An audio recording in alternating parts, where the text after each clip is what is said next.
Kanyama Kasese. Ce qui n'était hier qu'un territoire oublié est devenu aujourd'hui le symbole d'une nation qui se transforme. C'est ici que prend vie la vision du président Félix Tshisekedi. La revanche du sol sur le sous-sol pour une RDC souveraine et productive. Sous la direction du général Kasongo Kabwik, le service national a transformé l'impossible en réalité concrète. Des milliers de jeunes, autrefois marginalisés, sont devenus les bâtisseurs de la nation, formés à la discipline et au travail. Mais le développement ne se limite pas au champ. Il touche aussi au cœur de la dignité humaine, la santé. Le nouveau centre hospitalier Maman Denise Nyakeru est une révolution sanitaire pour tout le territoire du Haut-Lomami. Des équipements de pointe, autrefois inaccessibles, offrent désormais des soins de qualité à chaque citoyen. Une reconnaissance officielle pour ces jeunes qui intègrent désormais la fonction publique avec fierté. Au-delà des chiffres, c'est l'unité nationale et l'intégrité territoriale qui se renforcent à chaque pas. Kanyama Kasese n'est plus un rêve, c'est le laboratoire du nouveau Congo, une trajectoire qui redonne espoir à toute une nation. Kanyama Kasese, la métamorphose d'un territoire oublié, le pari gagnant de Félix Tshisekedi et du service national de territoire abandonné à laboratoire du développement. Kanyama Kasese est devenu le symbole d'une nouvelle vision de l'État congolais. Ce qui n'était hier qu'un vaste espace oublié, sans infrastructure digne de ce nom, sans véritable activité économique et pratiquement absent des priorités nationales, se présente aujourd'hui comme l'une des vitrines les plus spectaculaires de la politique de transformation engagée par le président de la République, Félix-Antoine Tshisekedi Tshilombo. À travers cette visite dans la province du Haut-Lomami, le chef de l'État ne s'est pas contenté d'inaugurer de nouvelles infrastructures. Il est venu constater sur le terrain les résultats d'une expérience que beaucoup considéraient comme irréalisable il y a encore quelques années. Transformer un territoire marginalisé en un véritable pôle de développement intégré grâce à la combinaison de la discipline, du travail, de la production agricole et de l'investissement public. Une nouvelle philosophie du développement, la revanche du sol sur le sous-sol. Depuis son accession à la magistrature suprême, Félix Tshisekedi ne cesse de défendre une idée qui rompt avec des décennies de dépendance quasi exclusive aux richesses minières. La République démocratique du Congo ne doit plus seulement vivre de son sous-sol, mais apprendre à valoriser son immense potentiel agricole. À Kanyama Kasese, cette vision prend désormais une dimension concrète.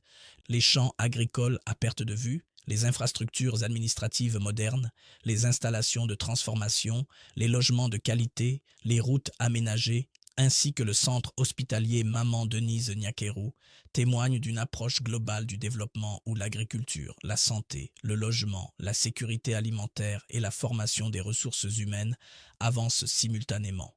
Pour le chef de l'État, Kanyama Kasese représente désormais la démonstration que le développement de la RDC ne dépend pas uniquement des minerais stratégiques, mais également de la capacité du pays à produire sa propre richesse grâce au travail de ses citoyens.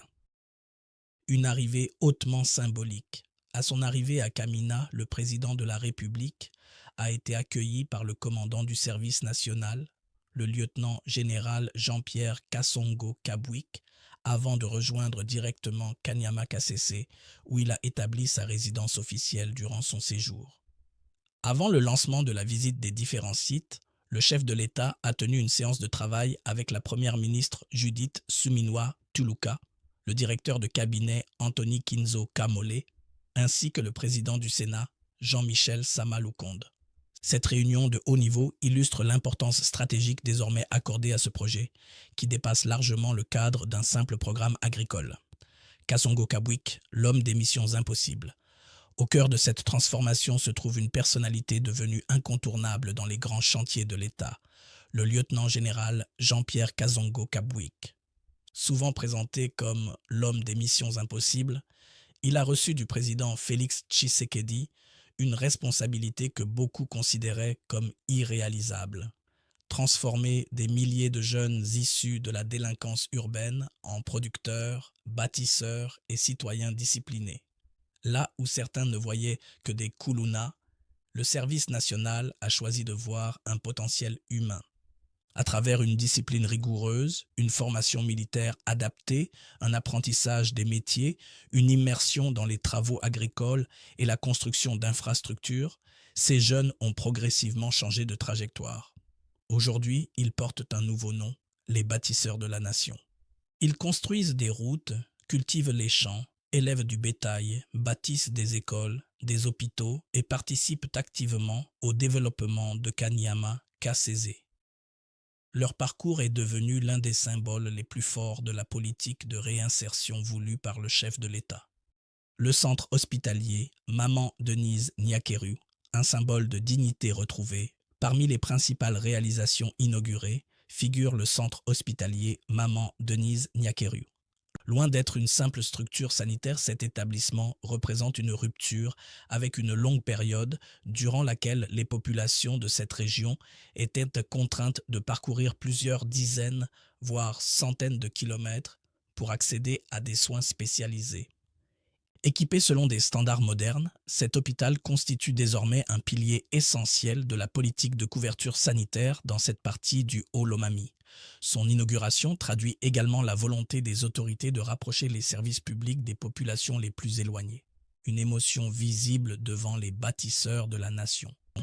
C'était ATN pour le MAG des Actus éclairés. Restez branchés pour plus d'analyses sur la renaissance de notre pays.